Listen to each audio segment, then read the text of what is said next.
इस्लाम की पहली खूबी यह है कि ये वो दीन है कि जो न किसी शख्सियत के ज़रिए से पहचाना जाता है न किसी मुल्क के ज़रिए से पहचाना जाता है। शख्सियत भी महदूद होती है, मुल्क भी महदूद होता है। तो महदूद चीज़ों से मिलने वाला कोई भी नज़रिया हो तो लामहदूद नहीं हो सकता है। ये तुर्रा इम्तियाज़ दीन इस्लाम का है कि इस दीन का बनाने वाला परवरदिगार आलम है।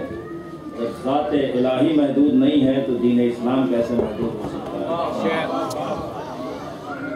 अजीज़ों, ये वो दीन है कि जिसको परवरदिगार आलम ने फितरत के उसूलों पर उस्तवार किया है। इंसान जिन चीज़ों को फितरी तौर से अंजाम देता है, अगर उन्हीं चीज़ों को इख्तियारी तरीके से अंजाम दे, इसी का नाम दीन है। इसी को मज़हब कहते हैं, इसी को इस्लाम कहते हैं। और अजीज़ों, ये वो दीन है कि जिसके ज़रिए से इंसान को इंसान शनासी का शऊर अता किया गया। तशरीफ लाएं इधर, तशरीफ।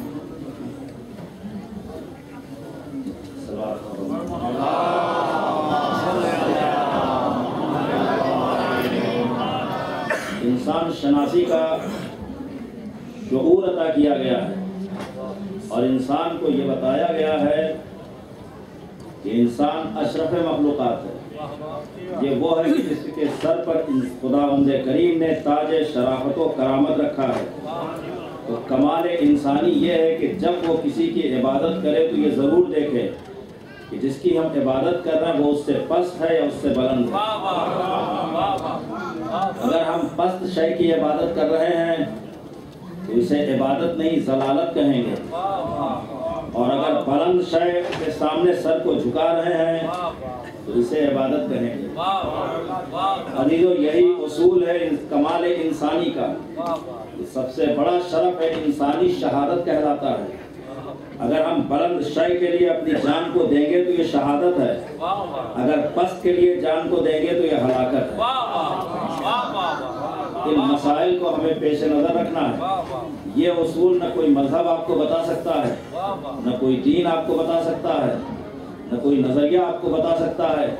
इसलिए कि इस्लाम से अलग हटकर जितने भी नज़रिए पाए जाते हैं वो इंसानों के बनाए हुए हैं। तो ज़ाहिर है कि इंसान के बनाए हुए नज़रिए इंसान से बालातर नहीं हो सकते हैं,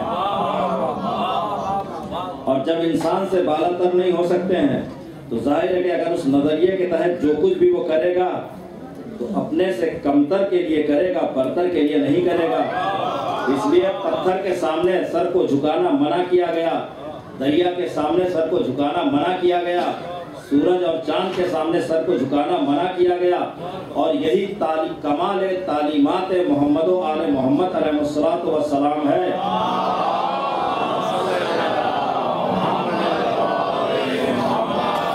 पानी पर चल के बताया कि जिस पर कदम रखा जाता उसका सजदा नहीं किया जाता।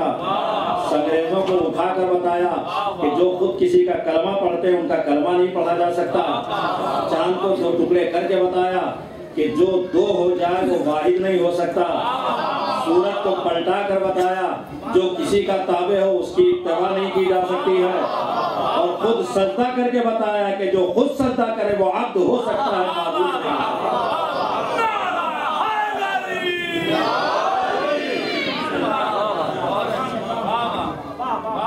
अदीदान मोहतरम, ये एक बात है। मेरे जवान और नौजवान, मेरे बच्चे और मेरी आवाज़ मेरी बेटियों बहनों तक पहुंच रही है तो वो भी तवज्जो फरमाएं कि जो मैं गुजारिश कर रहा हूँ ये बात आप अच्छी तरह से जानते हैं कि अल्लाह ने हर चीज़ को मजबूर बनाया है सिवाय इंसान के। यानी इंसान साहब अख्तियार है, दुनिया की बाकी हर चीज़ मजबूर है। अगर लफ्ज़ें बदल दूँ तो ये होगा कि दुनिया की हर चीज़ गुलाम है, इंसान आज़ाद है। आज़ाद और गुलाम का फर्क ये होता है कि आज़ाद जहाँ जाना चाहे जा सकता है, गुलाम हर जगह नहीं जा सकता। गुलाम अपने आका की मर्जी का पाबंद है, आज़ाद अपना पाबंद है। आज़ाद कैसे बनाया है इसके लिए मैं मनफी दलील आपके सामने पेश करता हूँ। आज इंसान जो इनकार करता है, जो नाफरमानी करता है, ये नाफरमानी खुद इस बात की दलील है कि अल्लाह ने इंसान को इख्तियार अता किया है। तो करेंगे ये खुद इस बात की दलील है कि अल्लाह ने इंसान को इख्तियार अता किया है, वरना ये सलाहियत अगर न दिया होता, तो जैसे हजारों साल से जानवर अपनी फितरत पर हैं, हम भी उसी तरह से रहते हैं, परिंदे अपनी फितरत पर हैं, हम भी उसी तरह से रहते हैं, दीगर चीजें अपनी फितरत पर हैं, हम भी उसी तरह से रहते हैं। क्या वजह है? हम ये तो कहते हैं कि मकड़ी जाले बहुत अच्छा बुनती है और उसमें कोई गलती नहीं करती, मगर 1000 साल पहले जैसे बुनती थी वैसे ही आज भी बुन रही है। हम ये तो कहते हैं कि परिंदे घोंसले बहुत अच्छे बनाते हैं, मगर हजारों साल पहले जैसे बनाते थे वैसे ही आज भी बना रहे हैं, कोई फर्क नहीं आया है। तो अजीजों, जहाँ फर्क ना आए वो मजबूर कहलाता है, जहाँ फर्क आ जाए वो मुख्तार कहलाता है। इंसान पहले पत्तों के लिबास पहनता था, अब लिबास बदल गया। पहले कच्चे गोश्त खाया करता था, अब खाने का तरीका बदल गया। पहले मशरूबात और हुआ करते थे, आज के मशरूबात और हो रहे हैं। तो ये तब्दीलियां इस बात की अलामत है कि अल्लाह ने हमें मुख्तार बनाया है। अब अज़ीज़ान मोहतरम, उसके साथ साथ आप देखते चले जाएं तो बाकी जितनी मखलूकात हैं सबके बारे में आपको इल्म है, सबकी नॉलेज है। आपको पता है कि सूरज कब निकलता है और कब डूबता है। आपको मालूम है कि ये चांद कब निकलता है और कब ये मिहाक में जाता है, कब निकलता है, कब ये हिलाल बद्र कामिल होता है और कब ये घटता चला जाता है, फिर कब मिहाक में चला जाता है, ये सब आपको मालूम है। सितारों की रफ्तार का इल्म आप रखते हैं, तवज्जो करेंगे। समुद्रों का इल्म आप रखते हैं, समंदरों में कितनी गहराई और गहराई पाई जाती है आप जानते हैं। ये बुलंद और बाला पहाड़ों की ऊंचाइयों का इल्म आपको है। केटू कितना बुलंद है आप जानते हैं, हिमालय कितना बुलंद है आप जानते हैं। परिंदों का इल्म आपको है, वो कौन से परिंदे जो नुकसान पहुंचाते हैं, वो कौन से परिंदे जो नुकसान नहीं पहचानते, ये सब आप जानते हैं। ये सब आपके इल्म है। अगर कोई इल्म आपके पास नहीं है तो वो ये है कि इंसान कैसा है। ये तो मालूम है कि कौन सा परिंदा कौन सा जानवर जहरीला, कौन सा जहरीला नहीं है, मगर हमें ये नहीं मालूम कौन सा इंसान जहरीला और कौन सा जहरीला नहीं है।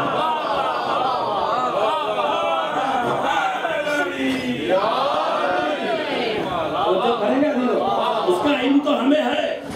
आज आप देखें इल्म कैसे कैसे और कितना आगे बढ़ गया। हमें वेदर के बारे में मालूम है। अभी आप 1 मिनट के अंदर अपने मोबाइल के जरिए से बता सकते हैं कि इस वक्त क्या टेम्परेचर है, कल क्या होगा, परसों क्या होगा, हफ्ते भर का अभी बैठे बैठे आप बता सकते हैं। आप कराची में क्या होगा, लाहौर में क्या होगा, लखनऊ में क्या होगा, दिल्ली में क्या होगा, सब आप बता सकते हैं। मगर आप किसी इंसान के बारे में बता सकते हैं कि ये अच्छा है या खराब है? अजीजों, नहीं बता सकते।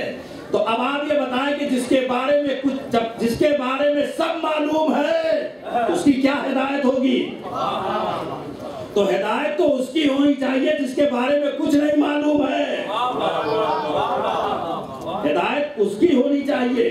तो अब अज़ीज़ान मोहतरम आप देखें, इसीलिए कि ये जो फितरत के ताबे हैं, जो कानून इलाही के तहत अपनी जिंदगी बसर कर रहे हैं, उसमें जो कुछ भी कर रहे हो, लेकिन वो फितरत के ताबे हैं, कुदरत के ताबे हैं। उनको न कोई सजा है न कोई जजा है। इख्तियार इंसान को अता किया गया है। जब इख्तियार अता किया गया है तो मंजिले इख्तियार में इंसान अगर सीधे रास्ते पर चलेगा तो जजा है, अगर सीधे रास्ते पर नहीं चलेगा तो सजा है।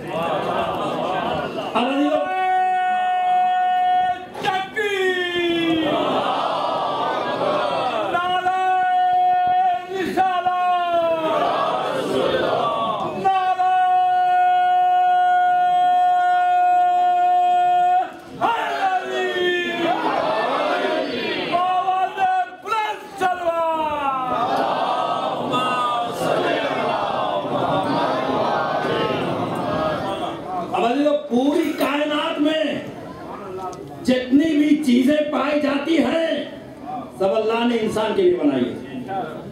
सब इंसान के, सब पर हक तसर्रुफ है इंसान का।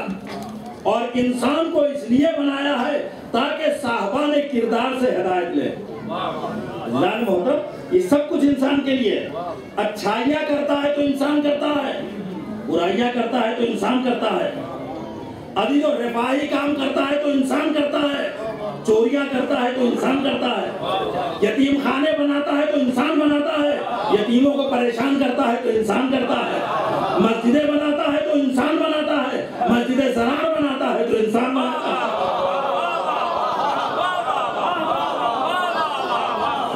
उसी एतबार से सवाब भी इंसान ही के लिए है, इक़ाब भी इंसान ही के लिए है। अल्लाह ने जन्नत भी बनाई है तो इंसान के लिए, जहन्नम भी बनाई है तो इंसान के लिए, आला इल्लीन में भी जाने वाला इंसान ही है, असफल साफलीन में भी जाने वाला इंसान ही है। ये सब इंसान के लिए है। तो अब अज़ीज़ान मोहतरम, जब दुनिया में इंसान आया तो इंसान को जरूरत थी कि एक ऐसे रास्ते पर चले कि अच्छा इंसान बने। तो दुनिया वालों ने अपने एतबार से कुछ काम किया और अल्लाह ने जिन लोगों को भेजा था वो एक मुकम्मल निजाम था। अब इंसान इस दुनिया में आया तो मुआशरती तरीके से जब रहने लगा तो उसे कानून की जरूरत पड़ी। तो कुछ साहबाने अक्ल ने इंसान के लिए कवानीन बनाए, और जब कवानीन बनाए तो उस पर जो चलेगा, जो अमल करेगा वो मुल्क का अच्छा शहरी कहलाएगा, जो नहीं अमल करेगा वो मुजरिम कहलाएगा, वो मुजरिम कहलाएगा। ये कवानीन किस लिए बने? ये इसलिए बने कि इंसान उस कानून के तहत जिंदगी गुजारे तो अच्छी जिंदगी गुजारेगा। अब जो नहीं कानून को मानेगा वो मुजरिम कहलाएगा। आपने देखा, अभी आप देखें यही निजाम जो लाइट का और गाड़ी का निजाम है, आप चले जा रहे हैं, आपने देखा सुर्ख लाइट चल रही है, रुक गई गाड़ी, सब्ज है चली गई गाड़ी। अगर कोई सुर्ख पे चला जाए ये जुर्म है, लाइसेंस जब्त हो जाएगा, जेल भी हो जाएगी, पेनाल्टी भी हो जाएगी।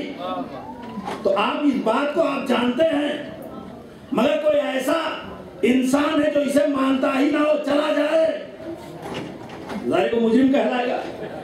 यहाँ तो हमने नहीं देखा, यहाँ होता भी नहीं, मगर हमारे मुल्कों में चले जाए तो गौ माता छूटी रहती हैं, सड़कों पर जानवर टहलते रहते हैं। हमने देखा कि जब लाइट सुर्ख हुई तो हम तो रुक गए, मगर गाय बड़े आराम से चली गई।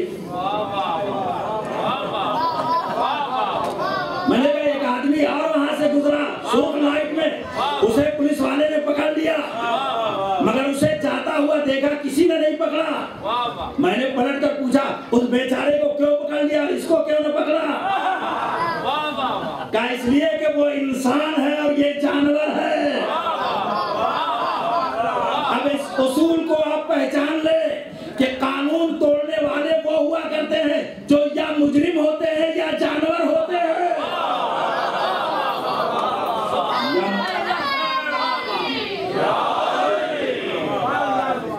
या मुजरिम होते हैं या जानवर होते हैं। तो अज़ीज़ान मोहतरम, आपने पहचाना, कानून जब दुनिया वाले बनाते हैं, तवज्जो करेंगे दीदो, कानून जब दुनिया वाले बनाते हैं उसे कानून कहा जाता है, और कानून जब परवरदिगार बनाता है तो उसे दीन कहा जाता है।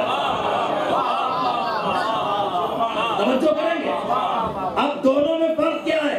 दुनिया वाले जो कानून बनाते हैं उसे कानून कहा जाता है, अल्लाह जो कानून बनाता है उसे दीन कहा जाता है। दोनों में फर्क क्या है? का दुनिया के कानून पर अगर कोई अमल नहीं करता तो उसे सजा मिलेगी, वो मुजरिम है। मगर वो दुनिया के कानून पर मुकम्मल तौर से अमल कर रहा है, पूरी जिंदगी में उसने कभी कोई कानून शिकनी नहीं की, तब भी उसे दुनिया वाले कोई जजा नहीं देंगे, उसे दुनिया वाले कोई जजा नहीं देंगे। ये जिंदगी भर आपने अमल किया, ये $100 रख लीजिए, ये $1000 रख लीजिए, और अगर आपने कभी मुतालबा किया कि हमने कभी कानून शिकनी नहीं की, हमें कुछ इनाम दीजिए, कहेंगे इनाम किस बात का? अच्छे शहरी का फरीजा ये है कि कानून पर अमल करें। बाकी तो दुनिया के कानून और इलाही कानून में यही फर्क है कि दुनिया के कानून को तोड़ो तो जुर्म है, न तोड़ो और उस पर अमल करो तो कोई जजा नहीं है। परवरदिगार कहता हमारा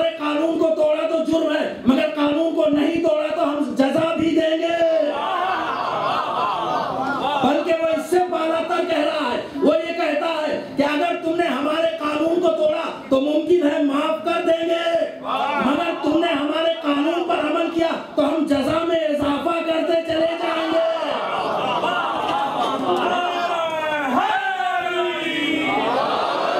हम इजाफा करते चले जाएंगे। ये है कानून इलाही। अब अदीनाने मोहतरम, कानून बनता कैसे है? मैं ज्यादा आपको तमहीद में रोकना नहीं चाहता, जल्दी जल्दी आप मेरी बात सुन लें। कानून बनता कैसे है? कानून हमेशा 3 मरहलों से गुजरता है तो अदल और इंसाफ के तकाजे पूरे होते हैं। पहला मरहला है खुद कानून का बनना। दूसरा मरहला है कि जब बन गया है कानून और जिनके लिए बना है वहां तक पहुंचाना। और जब कानून मुकम्मल हो जाए तो अब उसके बाद उस कानून की हिफाजत करना है। तवज्जो करेंगे? 3 मरहलों से कानून गुजरता है। अब अज़ीज़ान मोहतरम, इसी तरह से जब 3 मरहलों से गुजरेगा तो उसे कानून कहा जाएगा। अब आप देखेंगे परवरदिगार आलम ने भी जब अपना दीन भेजा तो उसको भी 3 मरहलों से गुजारा। पहला मरहला कानून साजी है, दूसरा मरहला कानून का पहुंचाना है, तीसरा मरहला कानून को बचाना है। कानून साजी, कानून बनाने वाला। कानून बनाने वाले ने कानून तो बना दिया, लेकिन ये कानून जिसके लिए बनाया गया अगर उस तक पहुंचाया न गया तो इसकी हिफाजत खत्म हो जाएगी। लिहाजा जरूरत थी ये कानून पहुंचाने वाला हो। कानून पहुंचाने वाला कैसा होगा? कानून पहुंचाने वाला ऐसा हो कि उधर से लेने में गलती न करे, इधर पहुंचाने में गलती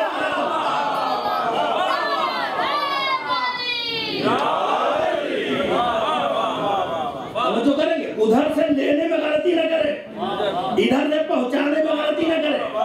तो अलियो जब कानून पहुंचाने वाले की यह मंजिल है तो जो कानून को बचाने वाला होगा उसका भी कमाल यही होगा कि ना उधर से लेने में गलती करे ना इधर देने में गलती करे, दोनों का मुकाम एक होगा। अब आपने पहचाना कि परवरदिगार ने इन्हें बनाया है नूर से, मगर बशर बनाकर भेजा।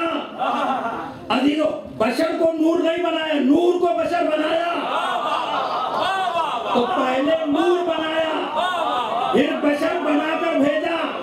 दोनों हिकमत इलाही को पहचाने। नूर इसलिए बनाया कि वहां से लेने में गलती न करे, बशर इसलिए बनाया कि यहां देने में गलती न करे।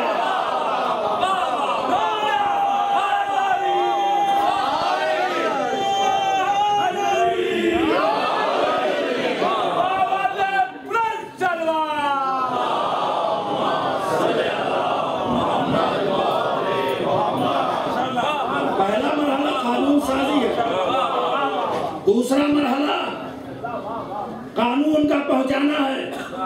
अब जब तक कानून बनता रहेगा तब तक कानून पहुंचता रहेगा, और जब कानून का बनना बंद हो जाएगा तो कानून के बचाने वालों की जरूरत होगी, कानून के बचाने वालों की जरूरत होगी। बाज़ीज़ान मोहतरम, ये सिलसिला है कानून बनता रहा, कानून पहुंचता रहा। कानून एक मौका वो आया 18 ज़िलहिज्जा को मैदान ग़दीर में आयत नाज़िल हुई, अल-यौम अकमलतु लकुम दीनकुम। आज दीन मुकम्मल हो गया। दीन मुकम्मल हो गया का क्या मतलब? यानी अब कानून आना बंद हो गया। जब कानून आना बंद हो गया तो कानून के पहुंचाने वालों का सिलसिला भी बंद हो गया। ये है सिलसिलाए खत्म नबुव्वत। इसलिए कि कानून का बनना बंद हो गया तो कानून के लाने वालों का सिलसिला भी बंद हो गया। अब जो आएगा वो होगा जो कानून का इंटरप्रिटेशन करे, जो कानून को बचाए। अब वो सिलसिला शुरू होगा। और परवरदिगार ने इसी के लिए तो एक कलमा रखा है कि तीनों मरहलों को पहचानवाया गया है।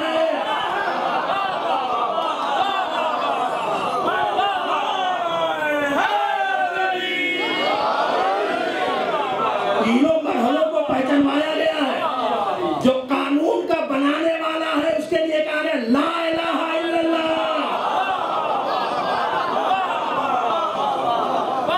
जो कानून का पहुंचाने वाला, जो कानून को लेके आने वाला है, उसके लिए कहा गया मोहम्मद रसूलुल्लाह,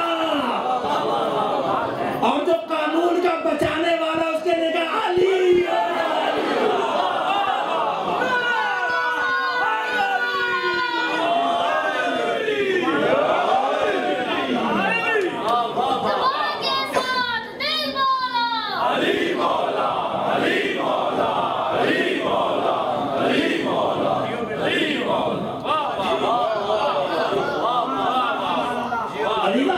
इसलिए ये कलमा है। मुझे किसी ने बताया कि किसी ने किसी से पूछा कि कलमा तो ला इलाहा इल्लल्लाह मोहम्मद रसूलुल्लाह ही है, ये तीसरा कहाँ से आ गया? कहाँ आप सही कहते हैं, तीसरा पता नहीं कहाँ से आ गया। आज मैं चाहता हूँ, चूंकि इस पर मुझे थोड़ा सा गुस्सा भी है, तो आज इसी पर गुफ्तगू होगी और आप मुलाजा फरमाएं। अब जाहिर है कानून बनाने वाला, ये सब सिलसिले अजीजों, कानून बनाने वाला अगर कानून में गलती करे तो पहुंचाने वाला पहुंचाने में गलती करेगा, बचाने वाला बचाने में गलती करेगा। ये कोई फजीलत की बात नहीं, तो जरूरत है मैं आपकी खिदमत में अर्ज कर रहा हूँ, ये फजीलतें नहीं है। कानून बनाने वाला कानून में गलती करता है तो पहुंचाने वाला पहुंचाने में गलती करेगा, और बचाने वाला बचाने में गलती करेगा। तो इसका मतलब है कि जो कानून बनाने वाला है वो भी गुनाहों से पाक हो, बेअयब हो। जब वो बेअयब होगा तो जब वो कानून बना कर देगा तो जो लेकर आएगा वो भी बेअयब होगा, और जो कानून का इंटरप्रिटेशन करने वाला वो भी बेअयब होगा। इसलिए कि एक की गलती सबकी गलती कहलाएगी। अब तुम नबूवत और इमामत में गलती न तलाश करो, इसलिए कि ये गलती तो खुदा तक पहुंच जाएगी।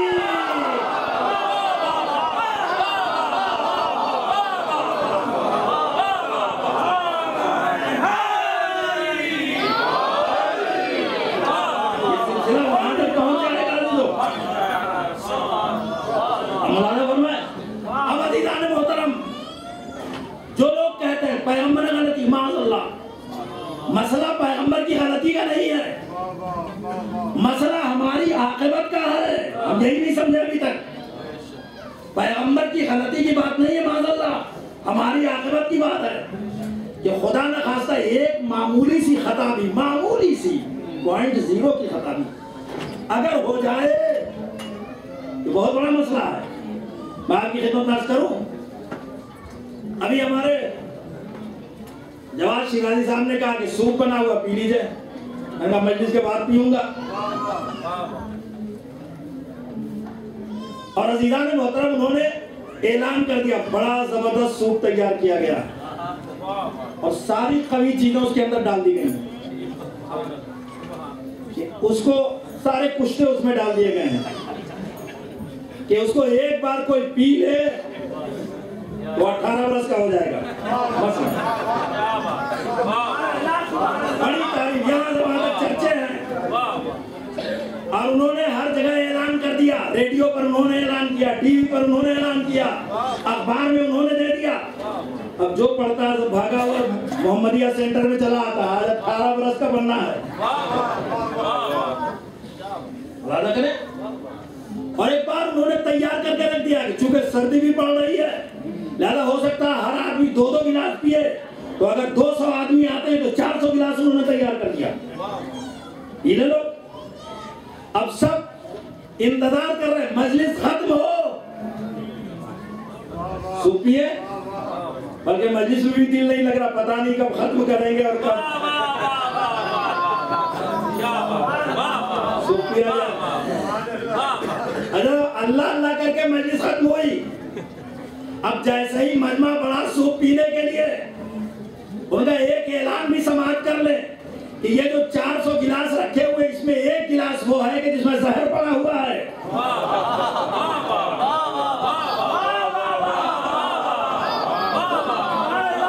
एक गिलास वो है जिसमें जहर पड़ा हुआ है।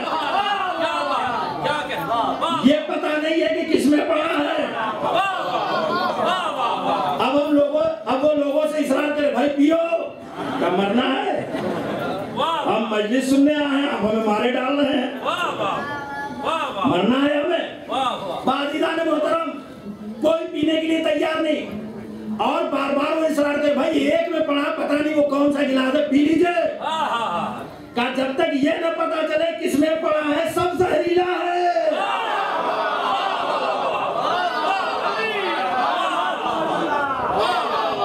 आप मालूम, हुजूर ने हमें तौहीद का दर्ज दिया, नबूवत का दर्ज दिया, इमामत का दर्ज दिया, क़यामत का दर्ज दिया, अदालत का दर्ज दिया, नमाज का दर्ज दिया, रोजे का दर्ज दिया, हज का दर्ज दिया, शहादत का दर्ज दिया, तवल्ला तबर्रुक सारे दुरूस दिए। हमें ये पता नहीं है कि कहाँ गलती की उन्होंने।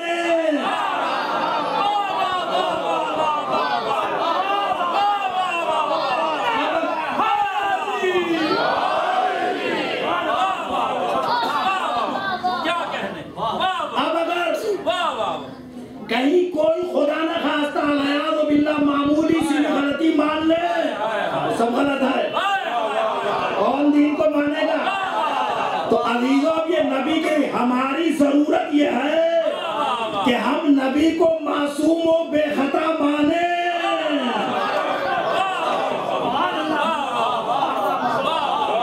ये हमारी जरूरत है।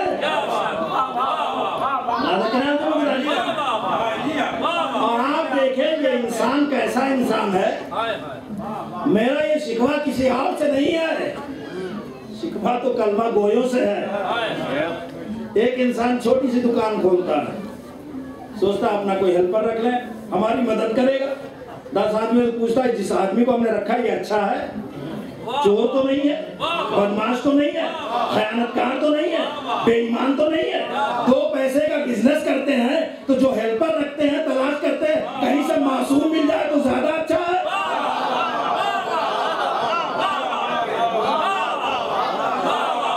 हमारा मिजाज तो यह है कि ऐसा रखे जो ईमानदार हो, तो परवरदिगार अपने दीन की हिफाजत के लिए जिसको भेजेगा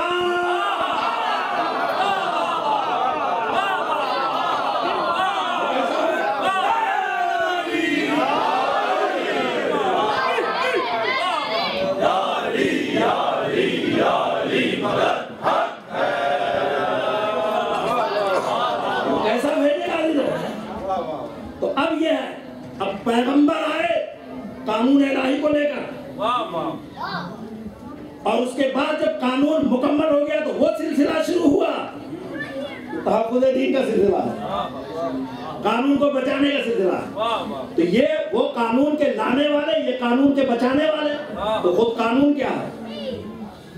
तो कानून क्या है? कानून खुद मुस्तकिल एक चीज है ना, कि जिसकी हिफाजत कर, जिसको लेकर आए, जिसकी हिफाजत कर रहा है। वो कानून क्या है? का वो कानून किताब में होता है। तो करें, वो कानून क्या है? का वो किताब में है। का उसका नाम क्या है? का उसका नाम कुरान है। आज दुनिया में फर्ज कर ले कि आप यूएस में बैठे हुए हैं, तो जो कवानीन है वो तो किताब में लिखे होंगे। जो बड़े बड़े वकील हैं वो बड़े बड़े इसलिए बन गए कि वो कानून पढ़ते हैं, उनको ज्यादा मालूम है। छोटे बड़े की जो तमीज की जाती है इसी बुनियाद पर कि जो ज्यादा कानून जानता है वो बड़ा वकील है, जो कम कानून जानता है वो छोटा वकील है। अब अजीजों बताए, पैगंबर कानून के लाने वाले, और उसके बाद जब ये सिलसिला मुकम्मल हो गया तो कानून के बचाने वाले आए। तो जैसे पैगंबर भी मासूम है, वैसे ही कानून के बचाने वाले भी मासूम हैं। तो पैगंबर है नबी, कानून का बचाने वाला है इमाम, और कानून का नाम है कुरान। कानून का नाम है कुरान। तो अब अजीजों, को नबी और इमाम के इल्म के बारे में बहस कर रहा है, तो मैं ये कहना चाहता हूँ कि उनका मिनिमम इल्म तो उतना होना चाहिए जितना कुरान का इल्म है। तो करेंगे हम लोग, कम से कम इल्म इतना होना चाहिए जितना कुरान का है। अजीजों, फिक्री बात मैं आपके सामने पेश कर रहा हूँ, मैं बाद में आपके सामने हदीसें और आयतें पेश करूंगा। उतना इल्म तो होना चाहिए जितना कुरान में है। तो कुरान में कितना इल्म है? कुरान कहता है ला रद्बिन वला याबसिन इल्ला फी किताबिन मुबीन। वो इल्म जो गुजर गया, वो इल्म जो आने वाला है, सब कुरान में है, वो सब कुरान में है। तो अगर ये सब कुरान में है, यानी अगर ये सब किताबे मुबीन में है, तो ये इल्म सारा इमाम मुबीन में भी होगा।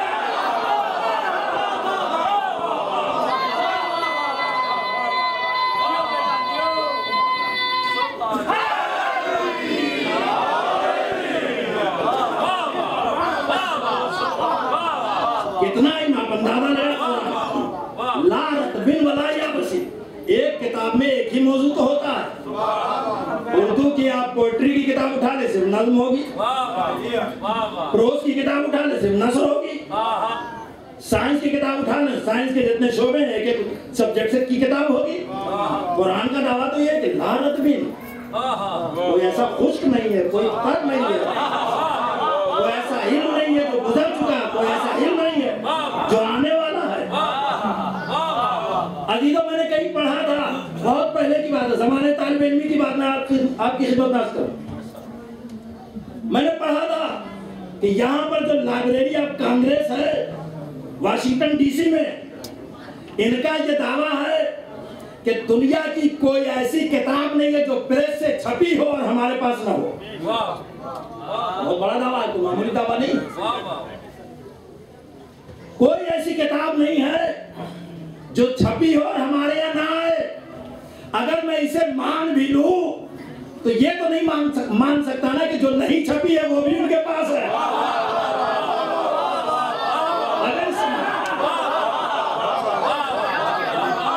अगर ये मान लो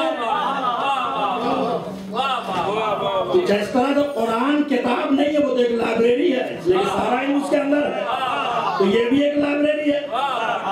मगर इस लाइब्रेरी का नक्श ये है कि इसके पास तो उतनी ही किताबें जो छप चुकी है। आज से 20-25 साल बाद जो किताब छपने वाली होगी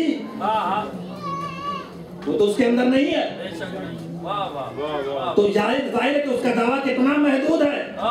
मगर कुरान तो कहता कयामत तक कि जितने उलूम हैं सब हमारे दामन में है। तो याद आ रहा है एक बात आपके ज़ौक़ के लिए मैं अर्ज़ कर दूं कि जिस जमाने में USSR हुआ करता था तो दो बड़ी ताकतें थी, आपस में इख्तलाफात थे, सर्द जंग का माहौल बना हुआ था और स्टार वार की बातें की जा रही थी। तो उस जमाने में खतरा महसूस हुआ। अब जाके देखें यहाँ होगा, इसलिए मैंने पढ़ा, ज़हन में है मेरे, इसलिए मैं आपकी खिदमत में अर्ज़ कर रहा हूँ कि उसमें उन्होंने ये किया था कि खतरा ये था कि ऐसा ना हो कि USSR हमला कर दे। हमला कर देगा तो पूरी लाइब्रेरी तहस नहस हो जाएगी। लिहाजा उन्होंने ये किया था कि जितनी भी किताबें थी उसकी उन्होंने माइक्रोफिल्म बनाई, उसको उन्होंने माइक्रो डाट में चेंज किया और उसको एक कैप्सूल के अंदर रख के कहीं पे दफन कर दिया।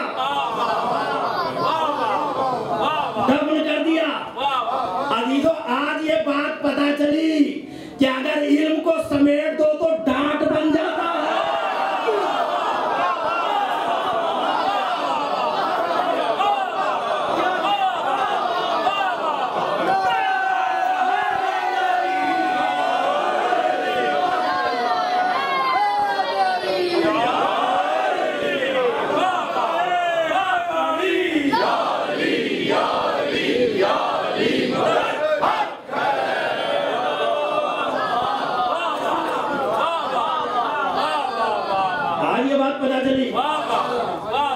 इल्म को समेट दे तो नुक्ता बन जाता है। जो बात 1400 साल के बाद तुम्हारी समझ में आई, इसी बात को 1400 साल पहले मेरे मौला ने बता दिया।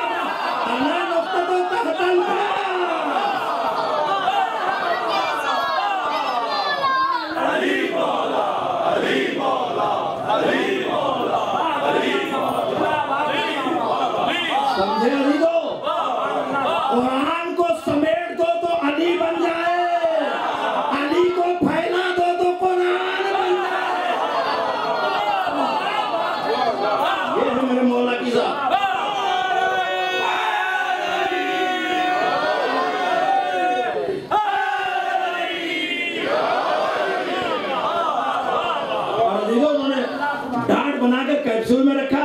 और कहीं छुपा दिया कि अगर जंग हो गई, सब कुछ जाया हो गया, तो आने वाली नस्लें कभी उनको तलाश करके निकाल लेंगी। अजीजों, पता चला जब जान का खतरा हो जाए तो इल्म को पर्दाए गायब में छुपा दिया जाता है।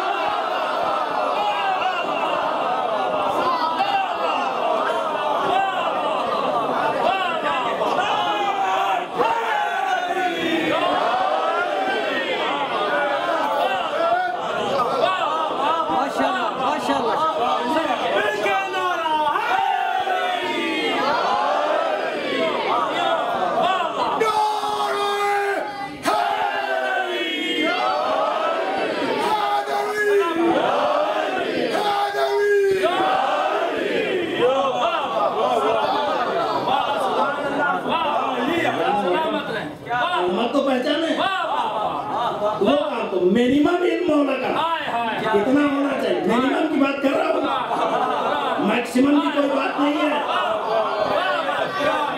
मिनिमम की बात कर रहा हूँ मेरे दोस्त। आप मेरे जवान नौजवान माशाल्लाह, खुदा आप सबको सलामत रखे। आप सोचे मेरे अजीजों कि मिनिमम इल्म की बात है, उतना होना चाहिए जितना कुरान का है, तो मैक्सिमम इल्म कितना होगा? मैक्सिमम। किसी ने आके सवाल किया, मौला इस सवाल का जवाब दे दिया, आपने फौरन जवाब दे दिया, तो सोच के दीजिए, तो सोच के दीजिए। अच्छा तुम बताओ मेरे हाथ में कितनी उंगली है? 5 है, ये भी कोई सवाल है? तो सोच के जवाब दिया।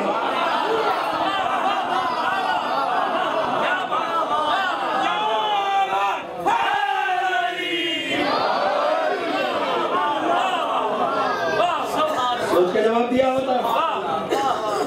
कहा जैसे तुम्हारे सामने ये 5 उंगलियां हैं, वैसे कायनात का सारा इल्म है।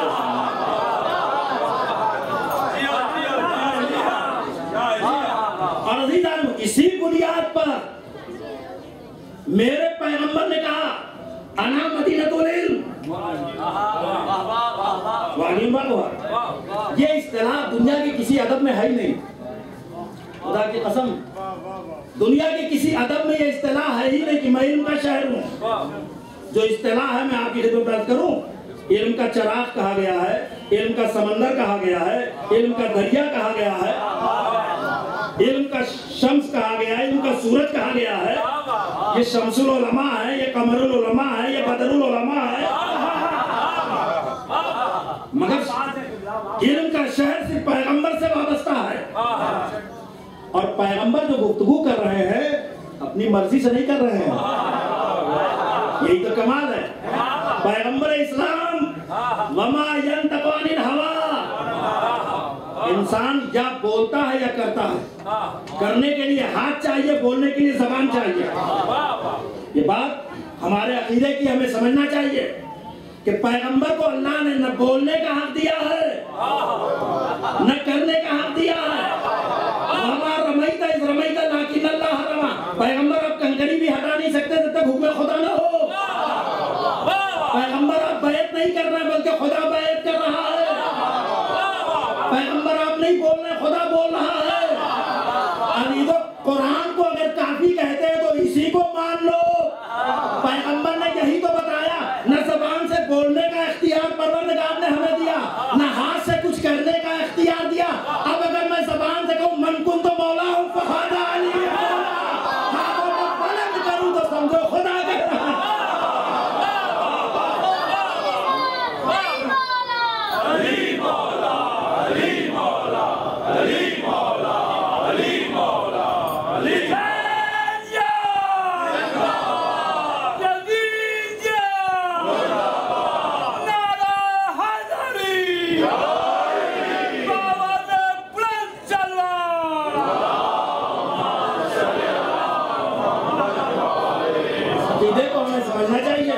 अल्लाह ने ये इख्तियार पैगंबर को नहीं दिया, क्या आप अपनी तरफ से कुछ बोलिए। तो अब आप पूछ सकते हैं हदीसें जो हैं, हदीसें जो पैगंबर से मरवी हैं, पैगंबर ने इरशाद फरमाया है, तो पैगंबर ने कैसे कहा? ये भी अल्लाह की मर्जी से कहा, ये भी अल्लाह की मर्जी से कहा। मगर जब हम देखते हैं तो कुरान का स्टैंडर्ड अलग है, हदीस का स्टैंडर्ड अलग है। मैं उन हदीसों की बात कर रहा हूँ जो वाकई पैगंबर इस्लाम की हैं, उनकी नहीं जो कहीं और से ढली हैं। स्टैंड लग गया है आला रसूलुल्लाह का, उनकी बातें नहीं कर रहा, वाकई जो हदीसें हैं जो पैगंबर इस्लाम है। तो आप दोनों के स्टैंडर्ड, मौजू तो एक हो सकता है मगर स्टैंडर्ड एक नहीं है।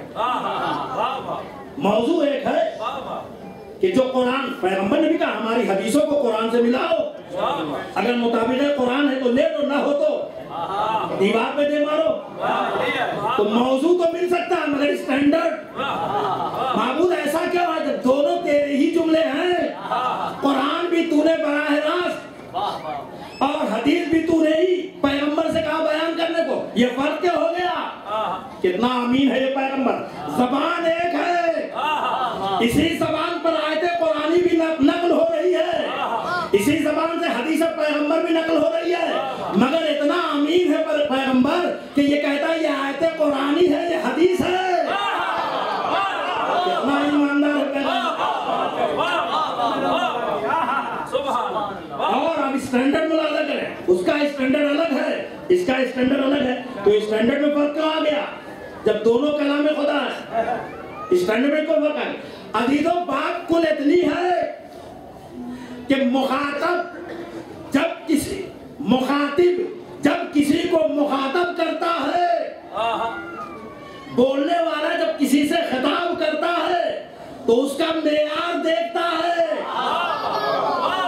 अजीजों आप यूनिवर्सिटी में चले जाएं, एक प्रोफेसर अपने स्टूडेंट के सामने जो गुफ्तगू करेगा वो आम मजमे में नहीं करेगा, इसलिए कि वो मेयार अलग है, मजमे का मेयार अलग है। तवज्जो करेंगे, वो जब अपने स्टूडेंट से बात करेगा तो उसी मेयार से बात करेगा, मगर जब आम मजमे में, इसलिए कि उनकी सलाहियतें उनके बराबर नहीं है। बाजियों यही तो फर्क है, कुरान में खुदा ने पैगंबर से खिताब किया, पैगंबर ने उम्मत से खिताब किया, तो पैगंबर का मेयार बुलंद था, आयतों का मेयार बुलंद हो गया। पैगंबर ने अरब के बद्दुओं से खिताब किया था, ये अनपढ़ थे लिहाजा हदीस के जुमले छोटे पड़ गए। ये हमने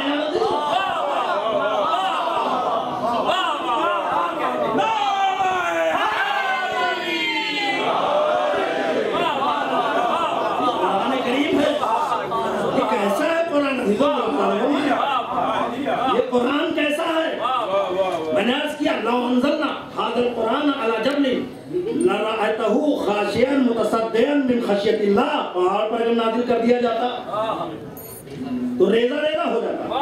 उस जमाने के काफिरों को बड़ा एतराज था कि अगर किसी मक्के और ताइफ के मालदार पर कुरान नाज़िल होता तो हम मान लेते, ये तो उस पर नाज़िल हुआ जो अब्दुल्ला का यतीम है। उन्होंने ये बात कही। अब अजीजों मुलाजा तो करें, अब्दुल्ला का यतीम है लिहाजा हम नहीं मानते। मसला क्या था? मसला सिर्फ इतना, कुरान नूर है, तो नूर नाजिल कहाँ हुआ? ये कितना बड़ा करम है कि कुरान हम पर नाजिल नहीं हुआ। कितना बड़ा करम है कि हम पर नाजिल। मैं अर्ज करूं, मिसाल आप सुन लें। फर्ज करने के हमारे बाप दादा की हवेली है, पहले हवेलियां कच्ची मिट्टियों की बनती थी, कच्ची ईंटें हुआ करती थी। अब हम यहाँ से कुछ पैसे कमा के गए तो हमने कहा कि हवेली की छत गिर गई है, लाला इस पर हम एक आरसीसी की छत बना दे, सीमेंट की छत बना दे। अब जैसे ही हमने बनाने की कोशिश किया तो जो आसार बाकी थे वो भी खत्म हो गए। कहा बनाने से पहले ये देखो कि उसके वजन को ये दीवारें उठा सकती है कि नहीं। हमेशा जब छत बनती है तो दीवारों और बुनियादों को देखा जाता है। बुनियादें अगर मजबूत हो तो ऊपर छत बनती है, अगर बुनियादें मजबूत ना हो तो छत नहीं बनती। कुरान है नूर का, अगर मिट्टी के बशर पर नाजिल हो जाता तो वो ढेर हो जाता। अल्लाह ने उसके लिए नूर का इंतजाम किया। अब ये नूर, अगर पैगंबर चले गए तो नूर किताब तो बाकी है, अब कौन इसको उठाएगा? वही के जो नूर हो। इसीलिए का अना व अलीयुम मिन नूरिन वाहिद, हम और अली उसी नूर के दो टुकड़े हैं। अब ये कितनी बदनसीबी है मुसलमानों की कि कहते हैं कलमा तो वैसे नहीं है, कलमा इतना नहीं है, हमारी नॉलेज कम है, कलमा इतना नहीं है। तो कहता है ये बात मानते तो कलमा तो सिर्फ ला इलाहा इल्लल्लाह तो कुछ ही नहीं, कलमा इसके अलावा कुछ नहीं है, सिर्फ ला इलाहा इल्लल्लाह। अभी देखिए कहाँ मैंने एक हदीस देखी, शायद वेलायत टीवी पर लगी हुई थी, वेलायत अली इब्न अबी तालिब हिस्नी, उसी तरह की एक हदीस है और हदीस कुदसी है वो, कलिमतु ला इलाहा इल्लल्लाह हिस्नी वमन दखला हिस्नी अमिन अमिन अज़ाबी। कलमा ला इलाहा इल्लल्लाह मेरा कला है, जो उस कले में दाखिल हो गया उससे हर तरह का अज़ाब उठा लिया गया। कलमा परवरदिगार क्या है, कलमा तो यही, मैं तो बड़े वाज़ेह तरीके से हदीस कुदसी में इरशाद हो रहा, हदीस कुदसी की तारीफ करूं कि कलाम इलाही है, पाकीज़ा कलाम, हदीस कुदसी जैसे कुरान करीम है। फर्क इतना है कि कुरान को बउनवान मौजज़ा पेश किया गया, हदीस कुदसी को मौजज़े के तौर पर नहीं पेश किया गया, वरना फर्क कुछ भी नहीं। और इसमें इरशाद हो रहा कलिमतु ला इलाहा इल्लल्लाह हिस्नी, सिर्फ ला इलाहा इल्लल्लाह की बात हो रही, मोहम्मद रसूलुल्लाह की तो बात नहीं हो रही। ये मोहम्मद रसूलुल्लाह कहाँ से आ गया? अब अगर कोई कहता है कि फला जगह से मोहम्मद रसूलुल्लाह आया तो मैं भी उसे समझा सकता हूँ फला जगह से अली वलीउल्लाह।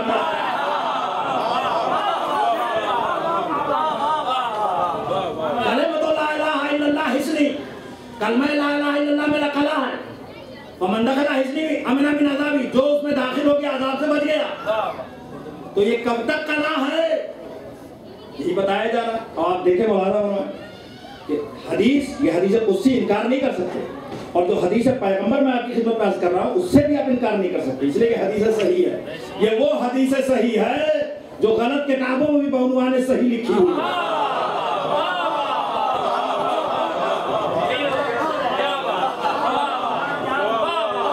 ये वो हदीस है, हुजूर इरशाद फरमाते 77 को उम्मती सलासन व सबीना फिरका, हमारी उम्मत में करीब 73 फिरके हो जाएंगे, कुल्लुहुम फिन्नार इल्ला वाहिदन नाजिया, सब जहन्नम में जाएंगे सिवाय एक के। पैगंबर किसी और की बात नहीं कर रहे हैं, अपनी उम्मत की बात कर रहे हैं। हमारी उम्मत में 73 फिरके होंगे, तो उम्मत पैगंबर तो तभी बनती है जब कलमा पढ़े, कलमा पढ़े। खुदा तो कहता है जो भी ला इलाहा इल्लल्लाह कहेगा हमारे कले में दाखिल हो गया। पैगंबर कहते हैं हमारी उम्मत के 72 हैं जो जहन्नम में चले जाएंगे।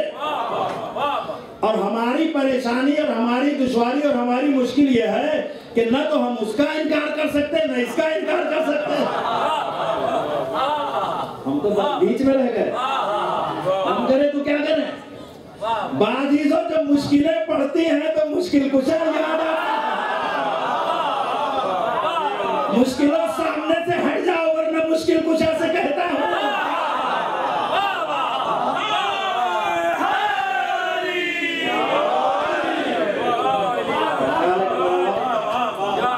मुकम्मल हो गया।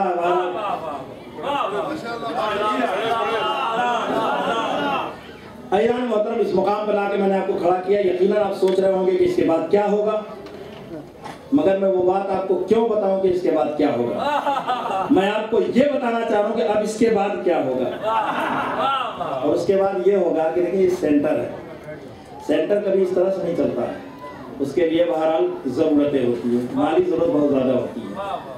और आप तो वो मुहिब्बान अहले बैत हैं कि जो नाम हुसैन पर अपनी दौलत को लुटा देने वाले हैं। आप उनमें से नहीं है जो दौलत को बचा रहे हैं, वो दूसरों के लिए कहा गया। माल इस्लाम ने बांटा तो चली भीड़ की भीड़, खून इस्लाम ने मांगा तो 72 निकले। इसलिए मेरी पुरजोर अपील आपसे है, और इससे बड़ा कार्य खैर कोई है नहीं, कोई सवाब का काम। मन जा बिल हसनत फलहु अशरु अमसाल, एक नेकी करेंगे तो 10 गुना मिलेगा। और जाहिर है कि आप जितना मजबूत अपने मरकज को करेंगे उतना ही ज्यादा जिक्र अहले बैत होगा, जिक्र करबला होगा, जिक्र अली होगा। तो जाहिर है कि वो परेशानियां के जो दरपेश हैं यहाँ के मसऊलीन को, उसको हल करना भी आपकी जिम्मेदारी, शरई जिम्मेदारी है, उसको इग्नोर न करें। और जाहिर है कि यही वो एक मुकाम है कि जहाँ कुछ भी आप दे देंगे तो आपको इतना इत्मीनान तो है कि करीम की बारगाह में दिया है तो जितना दिया उससे कई गुना ज्यादा मिलेगा। अदीनान मोहतरम मौलाना फरमाया कि पैगंबर कहते हैं हमारी उम्मत के 73 बेटे होंगे, एक जन्नत में जाएगा बाकी जहन्नम में। और हदीस कहती है कि जो हदीस कुदसी कहती है जो भी ला इलाहा इल्लल्लाह कहेगा वो हमारे कले में दाखिल हो गया, अज़ाब से बच गया।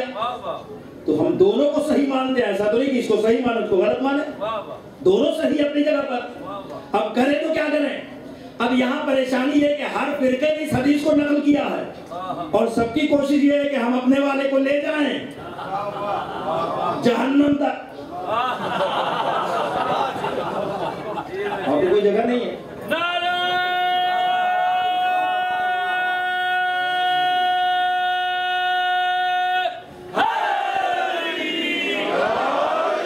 लेकिन जन्नत वाले जो हैं वो उनके साथ होंगे जो मुर्तजा होगा, इसलिए कि जिसको परवरदिगार ने अपनी रजा दे दी वो मुर्तजा है। अब जिसके साथ इनकी रजा होगी वो वहां जाएगा जो जाने का मुकाम है।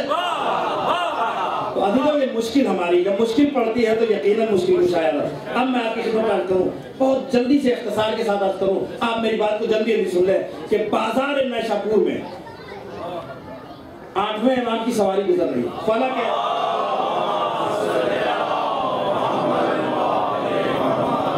इमामत के 8वें बदर कामिल यानी इमाम अली इब्न मूसा रज़ा अलैहिस्सलाम की सवारी गुजर रही है और ये बड़े मख्फियाना तरीके से गुजरी थी। किसी को पता नहीं चलना चाहिए था, किसी को बताया नहीं गया था।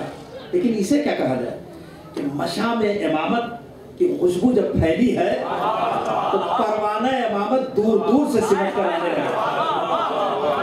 और मुझे नहीं पता कि बाजार नैशापुर में कितना बड़ा मजमा था, मगर तारीख ये बताती है कि जब इमाम ने अपनी हदीस बयान की है तो सिर्फ लिखने वाले 24,000 कलमदान थे।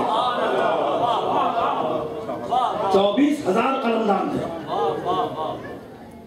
तो 1.5 लाख से लेकर 3.5 लाख तक का मजमा बताया।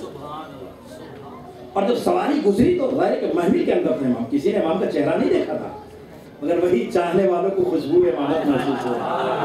तलब कर कहा है फर्जंद रसूल, एक अरसा हो गया मैंने आपके चेहरे की ज़ियारत नहीं की है, सबसे पहले तो चेहरे की ज़ियारत कराइए। कहते हैं इमाम ने जब महफिल से पर्दा उठाया है तो चाहने वालों की आंखें डबडबा गई, तलब कर आंखों से आंसू निकलने लगे। यानी आपने पहचाना कि वो पूरे गम से भी आंसू निकलते हैं, वो पूरे मोहब्बत से भी आंसू निकलते हैं। और इमाम ने अपना चेहरा फिर महफिल के अंदर कर लिया। चाहने वालों का इसरार बढ़ा, ऐ फर्जंद रसूल कोई हदीस सुनाइए। इमाम ने यही हदीस सुनाई, कलिमतु ला इलाहा इल्लल्लाह हिस्नी फमन दखला हिस्नी अमिन अमिन अज़ाबी। जो ला इलाहा इल्लल्लाह कहेगा वो हमारे कले में दाखिल हो गया और उस पर से हर तरह का अज़ाब उठा लिया गया। मगर इमाम ने बात को यहाँ खत्म नहीं किया, का इल्ला बेशर्तिहा व शुरूतिहा, उसकी एक शर्त है और कुछ शर्तें हैं। तवज्जो करें, अभी लोग जागते हुए सहनों के साथ मेरे गुफ्तगू को समाप्त करेंगे। मैंने वादा किया कि इस बात को मैं पहुंचाऊंगा। अजीज़ान मोहतरम, उसकी एक शर्त है और कुछ शर्तें हैं। इस जुमले ने बड़ी तकलीफ पहुंचाई। ला इलाहा इल्लल्लाह अपनी जगह पर दुरुस्त है, कलम इलाही है, मगर ये तब तक कलम इलाही था जब तक पैगंबर ने अपनी रसालत का ऐलान नहीं किया था। मगर जब पैगंबर ने अपनी रसालत का ऐलान कर दिया तो कलम इलाही की दीवार बुलंद हो गई। अब सिर्फ ला इलाहा इल्लल्लाह से नजात नहीं है, अब तो ला इलाहा इल्लल्लाह भी कहना पड़ेगा, मोहम्मद रसूलुल्लाह।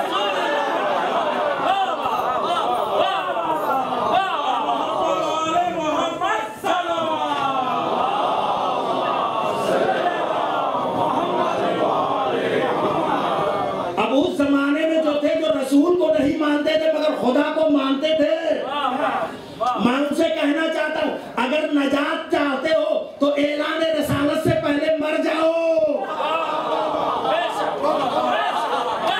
वरना नजात मुमकिन नहीं है। अगर ऐलान रसालत हो गया और बगैर इकरार रसालत के मर गए तो ये कलमा फायदा न पहुंचाएगा।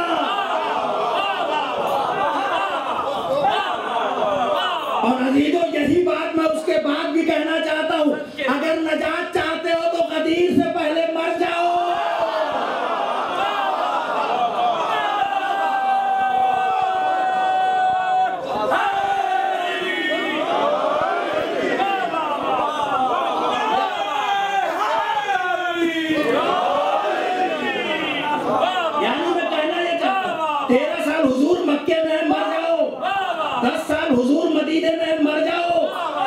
हज करने के लिए जा रहे हैं, मर जाओ। हुजूर हज से वापस आए, मर जाओ। गदीर में पहुंचे, मर जाओ। पाराने शुतर का मिंबर बनाया, मर जाओ।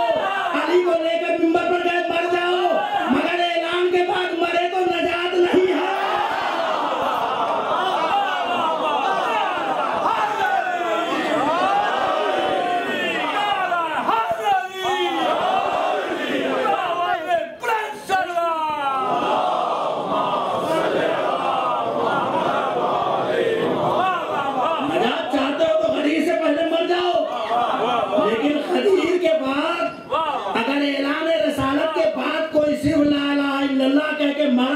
तो उसकी नजात नहीं। गदीर के बाद कोई अलीउल वलीउल्लाह न कहे और मर जाए, उसकी भी नजात नहीं है। ये तर्जुमा है अजीजों, इसे पहचाने। यही इमाम ने कहा इल्ला बिशर्तिहा व शुरूतिहा। शर्त और शुरूत दोनों एक ही चीज है। शर्त वाहिद है, शुरूत जमा है। इमाम ने दो जुमले क्यों इस्तेमाल किए? एक ही कह देते, मगर इमाम ये बताना चाह रहे शर्त लफ्ज वाहिद इस्तेमाल किया इसलिए कि नबूवत पैगंबर पे खत्म हो जाएगी, तो इकरार नबूवत भी होना चाहिए। शुरूत इसलिए इस्तेमाल किया कि सिलसिला मोहम्मद शुरू होने वाला है। तो सिर्फ अली को कह के न मरना, सिर्फ हसन को कह के न मरना, सिर्फ हुसैन को मान के न मरना, सिर्फ इमाम ज़ैनुल आबिदीन को कह के न मरना, सिर्फ इमाम सादिक को कह के न मरना। ये सिलसिला तो आखिर इमाम तक जाएगा अगर नजात चाहते हो।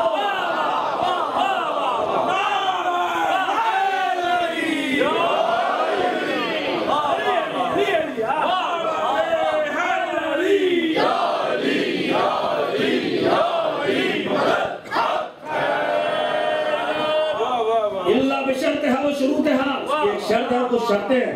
वो अना मिन शुरूतिहा, उन्हीं शर्तों की एक शर्त मैं भी इस मकाम पे आके ठहर न जाना। वो अना मिन शुरूतिहा, उसमें की एक शर्त मैं भी हूँ। और अब इमाम ने असनाद हदीस बयान करना शुरू किया। इमाम ने असनाद हदीस बयान करना शुरू किया। सुनो, मुझसे मेरे बाबा मूसा काज़िम ने बयान किया,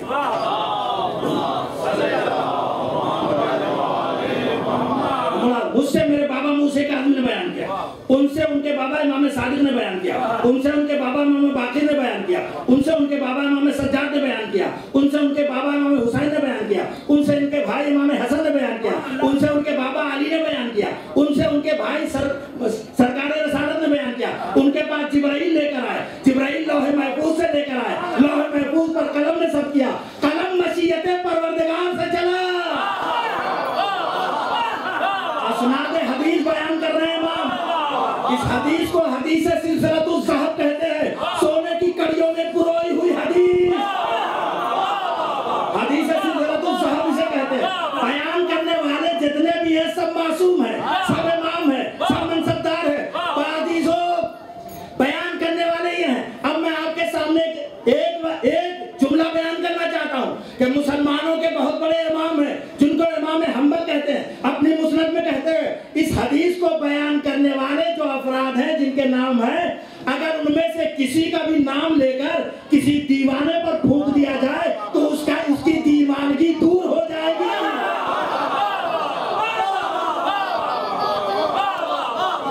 पर जिसके नाम से दीवानगी दूर हो जाएगी, तवज्जो करेंगे, जिसके नाम से दीवानों की दीवानगी दूर हो जाए, अरे वो खुद कैसे दीवाना हो सकता है?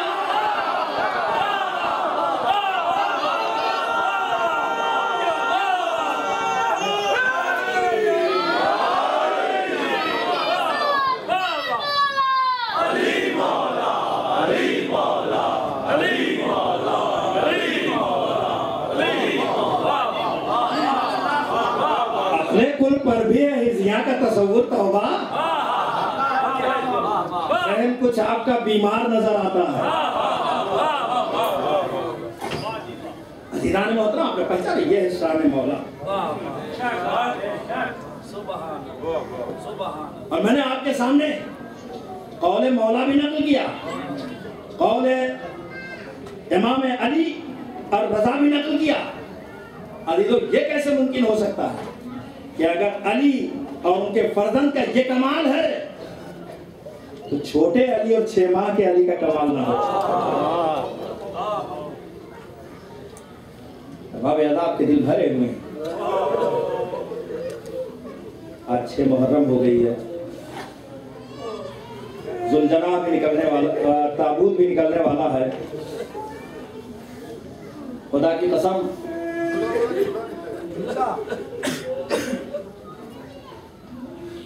करबला की तारीख में ये हुसैन का वो बेमिसाल साहब सिपाही है, तारीख इंसानियत में ऐसी कोई मिसाल नहीं मिलती। मैं नहीं जानता क्या मसलहत थी। 10 रजब को पैदा हुए हैं और 28 को काफिला मदीने से रवाना हो रहा है। अभी तो हमारी बच्चियां यहाँ हैं, हमारे बच्चे यहाँ हैं। बच्चियों को छोटे बच्चे बहुत पसंद हैं। तो तारीख कहती है तो इमाम रुखसत होने लगे तो एक बार इमाम की बीमार बेटी, जिसको फातिमा सुगरा कहते हैं, घर से निकली, एक बीवी से मुलाकात कर रही हैं और जब अपनी माँ और बाप के करीब पहुंची हैं तो कहने लगी, आए मादर गिरामी, थोड़ी देर के लिए भैया को मेरे हवाले कर दीजिए। छोटा सा बच्चा अपनी बहन की गोद में है। न जाने क्या महसूस किया असगर ने कि अब कुछ देर के बाद जब माँ ने बुलाया, बेटा आओ, असगर ने आने से इनकार कर दिया। ज़ैनब आगे बढ़ी है, असगर मेरी गोद में आ जाओ। बच्चे ने बहन की गोद नहीं छोड़ी। एक एक बीवी आगे बढ़कर चाहती है कि असगर को अपनी गोद में ले लें, मगर बच्चे ने बहन की गोद नहीं छोड़ी। ये खबर इमाम आली मुकाम तक पहुंची, आका काफिला तैयार है जाने के लिए, मगर इसे क्या किया जाए कि असगर रुबाब की गोद, असगर सुगरा की गोद छोड़ने के लिए तैयार नहीं है। एक बार इमाम आली मुकाम अपनी बेटी के करीब आए, न जाने क्या असगर के कान में कह दिया कि एक बार बच्चे ने बहन की गोद छोड़ी और इमाम की गोद में आ गया। सुगरा ये सवाल करती ही रह गई, ए बाबा, बच्चा किसी की गोद में जाने के लिए तैयार न था, आपने क्या कह दिया कि बच्चे ने मेरी गोद छोड़ दी और आपकी गोद में चला गया। तारीख खामोश है, मगर मेरा दिल कहता है, मेरे इमाम ने कहा होगा, ए बेटा, क्या उम्मत की बख्शिश के लिए करबला न चाहोगे?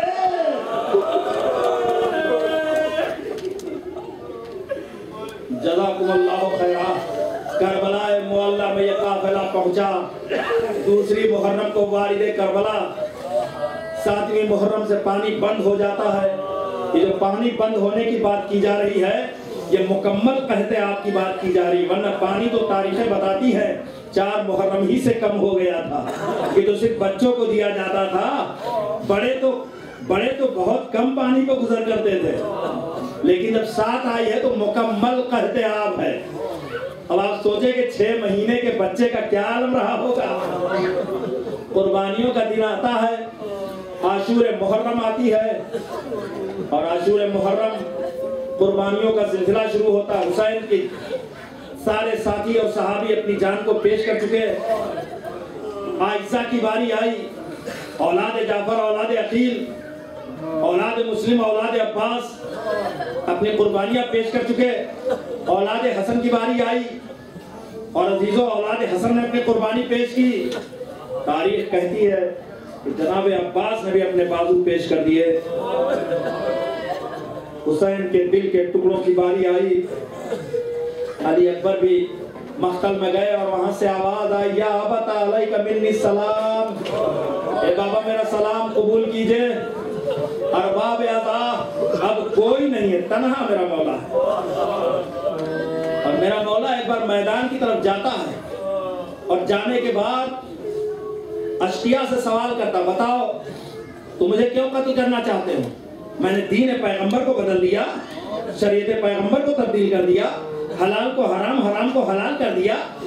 और वहां से आवाज आती, नहीं आपने ऐसा कुछ भी नहीं किया, फिर क्यों कत्ल करना चाहते हो? बुग़्ज़ अभी आपके बाबा की दुश्मनी मैं आपसे लेना चाहता हूँ। और बाबा एक बार इमाम आली मुकाम ने चारों तरफ देखा, कोई उनका मददगार नहीं है, तो कहते हैं हल मिन नासिरिन सुना, हल मिन मुगीसिन युगीसुना।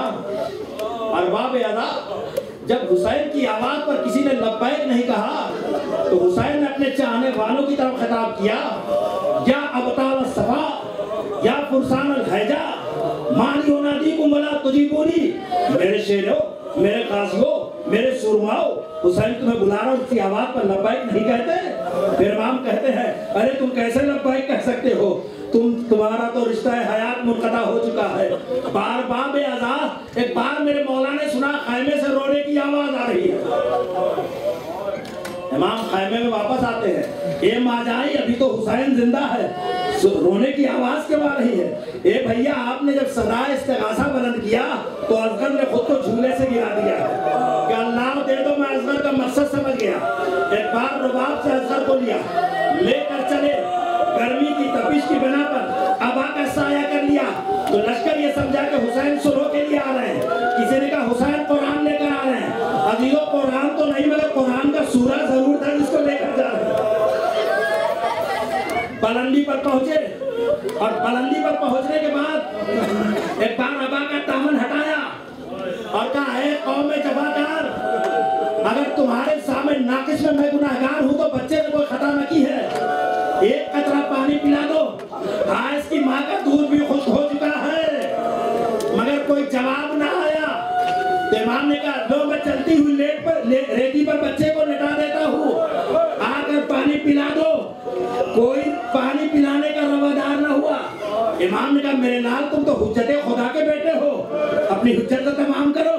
खुदा की कसम, कासिम गए तो कौम ने कहा, कासिम इस तरह से आ रहे थे जैसे बदली में छुपा चांद नजर आ रहा है।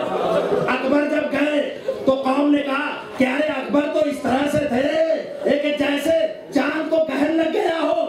अदीदो, तारीफें तो सबने की आले मोहम्मद के घराने के बच्चों की, मगर रोया कोई भी नहीं। मगर जब असगर ने अपनी कुमलाई जबान पर नन्ही सी, अपने कुमलाए होठों पर नन्ही सी जबान फेरी तो कौम में तहलुका मच गया। कौम रोने लगी। बार बार बेअज़ा यही वो लम्हा था कि जब पेसरे साथ कहता है, ऐ हुर्मुला, इख्ता कलाम अल हुसैन, हुसैन के कलाम को कता कर दे। एक बार उसने तीर को चिल्लाए कमान में जोड़ा, असगर के मासूम गले का निशाना लिया, उसका हाथ कांपा, तीर गिर गया। कई बार ऐसा हुआ तो पेसरे साथ ने पूछा, तेरा हाथ क्यों कांप रहा है? ए पेसरे साथ, अगर मेरी नजर से देखेगा तो तेरा भी हाथ कांप जाएगा। कहा, तू क्या देख रहा है? कहा, जब मैं असगर के मासूम गले का निशाना लेता हूँ तो कभी रसूल अपना गला पेश कर देते हैं, कभी अली अपना गला, कभी हसन अपना गला, अरे कभी दुखियारी माँ अपना गला। जज़ाकुमुल्लाहु खैरा। बार बार बेअज़ा उसने तीर चलाया, असगर के गले में लगा, हुसैन के बाजू में पैवस्त हो गया। मेरे मौला ने खून को जमा किया, आसमान पर फेंकना चाहा, कबूल न किया, जमीन पर फेंकना चाहा, कबूल न किया। इमाम ने चेहरे पे मल लिया, अब इसी तरह से मैं अपने नाना से मुलाकात करूंगा। बाज़ीज़ो, यही वो मुकाम है जहाँ मेरे मौला ने आपको याद किया है। और अजीब जुमला इरशाद फरमाया, शियती मा इन शरीबतुम मा आगज़ बिन फस्कुरूनी औ समअतुम बेगरीबिन औ शहीदिन फंदुबूनी। ए शियो, जब ठंडा पानी पीना, मेरी प्यास को याद कर लेना। आलम मुसारफरत में किसी की शहादत की खबर सुनना, मुझ पर गिरिया करना। और अजब जुमला है, अजब जुमला इरशाद फरमाते हैं, शियती लैतनी, ऐ मेरे शियो, काश के तुम करबला में होते और ये देखते कि तुम्हारा इमाम अपने बच्चे के लिए कैसे पानी मांग रहा था। जज़ाकुमुल्लाहु खैरा। आखिरी जुमला सवाल फरमाए, इमाम बच्चे को लेकर चले, दरे खैमे रुबाब के करीब पहुंचे तो मैं कहना चाहता हूँ अजीजों, अकबर की लाश उठाई, हुसैन ने कोई तहम्मुल न किया, कासिम की लाश उठाई, तहम्मुल न किया, और मोहम्मद के जनाजे उठाए, तहम्मुल न किया, सबको खैमे में पहुंचाया, मगर इसे क्या किया जाए? बच्चा छोटा है मगर खैमे में जाने के लिए तहम्मुल कर रहे हैं। हाय रुबाब पूछेगी तो क्या? आगे बढ़ते कहते इन्ना लिल्लाह व इन्ना इलैहि राजिऊन, पीछे हटते कहते रज़न में क़ज़ा ही व तस्लीम अल-अम्र। एक बार खैमे में दाखिल हुए, रुबाब बुनैया मिस्र का इनहर, ऐ बेटा क्या तुम्हारे जैसे बच्चे भी शहीद किए जाते हैं? पर बाप ने आखिरी दीदार किया, इमाम बच्चे को लेकर गए, एक बार नहर में लिटाया और लिटाकर कहने लगे ये तो आंखों से नहर में और प्यारा हो गया। ए दोस्तों, पानी मयस्सर न था, कब्र असगर पर बैठ गए, आंसुओं के नजराने पेश किए। ए बेटा, तेरा बाबा पानी की जगह आंसू पेश कर रहा है। अली तो उसी असगर का ताबूत आ रहा है जिसका ताबूत कल हुसैन न उठा सके, रुबाब न उठा सकी, आज वो ताबूत है। पढ़कर सहारा दीजिए, उस ताबूत को उठाइए। इन्ना लिल्लाह